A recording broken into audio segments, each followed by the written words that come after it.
बन्यारे उबुटुबु उत्तर ओडिशा जलबंदी शह शह गाँ देखिबा बन्या संपर्कित खबर।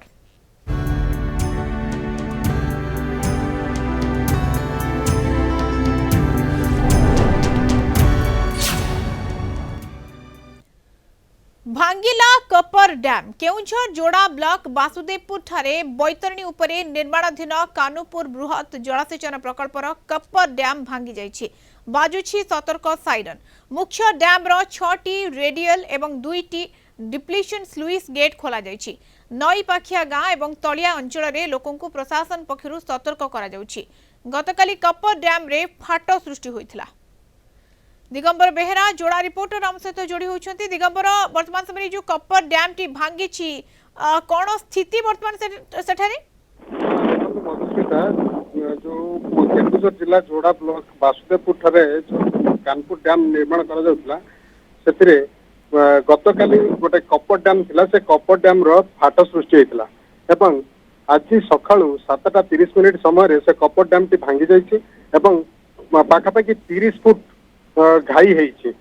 से 30 फुट घाइबा फल प्रबल मात्रा रे पानी आसुछि। ता द्वारा जो डैम रही डैम रो स्विच गेट पाखापाखि 8टी स्विच गेट खोला जाइछि एवं प्रति सेकेंड रे 500 रु 700 क्यूसेक बन्या जल बैतरणी नदी को छड़ा जाउछि, जहा फल रे तळ मुंडरे बन्या हबार आशंका सृष्टि होइछि। किंतु एठाकार जे मुख्य जंत्री अछंती महेंद्र कुमार बेहरा आमे तांका सहित कथा होतलु एवं से कहले वर्तमान जहाँ आमे जति पानी छाड़ी पारुछु से बन्यार सृष्टि करिवार कोनोसी परिस्थिति नाही।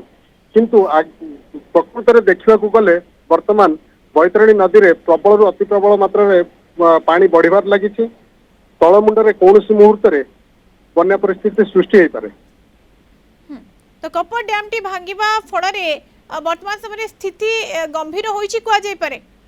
निश्चित भाव में मधुस्मिता स्थिति गंभीर अच्छी एवं वर्तमान तलिया अंचल लोक मान सतर्क प्रशासन तरफ सतर्क ए संपर्क में काली आज आम प्रशासन एवं तांकर मुख्य जंत्री पाखु प्रतिक्रिया नवाई चेष्टा करूँ, किंतु से कैमेरा आगे किसी कहवाई रोकटोक भाव में मना कर देउछथि एवं से सीधा सड़क कहते आमर अधिकार नहीं, आम ए संपर्क में किसी सूचना दे परिबु नाही। कैमरा सामने मुह खोलु नाहंती, किंतु ये जो कपर डैम टी भांगी जहाँफल स्थिति वर्तमान समय गंभीर क्यों भी स्थिति रे बन्या आहुरी बढ़ी पारे, जलस्तर आहुरी बढ़ी पारे एड़ाई दिया जाए न पारे। बहुत बहुत धन्यवाद अधिक आलोचना जोड़ा रिपोर्टर दिगंबर बेहरा हम सहित संपर्क में जोड़ी होइथिबारु।